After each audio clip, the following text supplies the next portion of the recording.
यानंतर बघूयात खाकी वर्दी अंगावर चढवण्याचं स्वप्न आयुष्यभर जपलेलं असताना 2023 मध्ये महाराष्ट्र लोकसेवा आयोगाच्या परीक्षेत महाराष्ट्रात मुलींमध्ये अव्वल आलेली पुण्याच्या खेड तालुक्यातील पाळू इथली अश्विनी केदारी हिचं स्वप्न अधुरं राहिलंय। घरातील गिझरमधून सांडलेल्या उकळत्या पाण्यात पडून अश्विनी गंभीर जखमी झाली। तब्बल 10 दिवस मृत्यूशी झुंज दिल्यानंतर अखेर तिचा लढा संपलाय।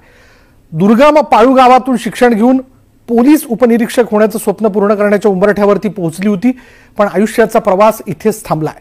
अश्विनीच्या जाण्याने कुटुंबावर, गावावर आणि संपूर्ण खेड तालुक्यावर शोककळा पसरली आहे।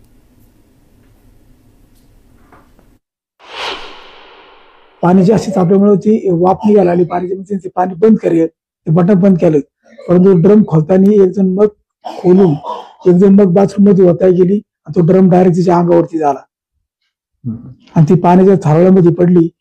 तिला पळता येईनी, इकडे सर तिकडे सर, संपूर्ण हात आणि पाय, पाठणीची बाजू फक्त, तोंडाचा चेहरा फक्त राहिला शाबूत, थोडीफार छाती।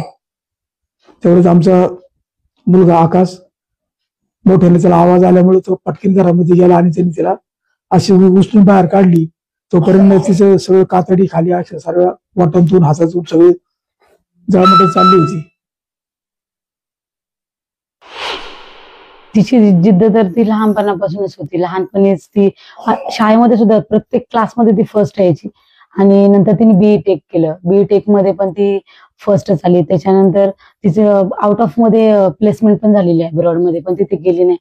नंतर तिने ठरवलं की एमपीएससी करायचंय आणि मग एमपीएससी मध्ये पण ती फर्स्ट अटेम्प्ट मध्येच पास झाली। यशाच्या एका टोकावर पोहोचलेली आपली पोटची लेक गेली, हे दुःख या कुटुंबाचं मोठं आहे।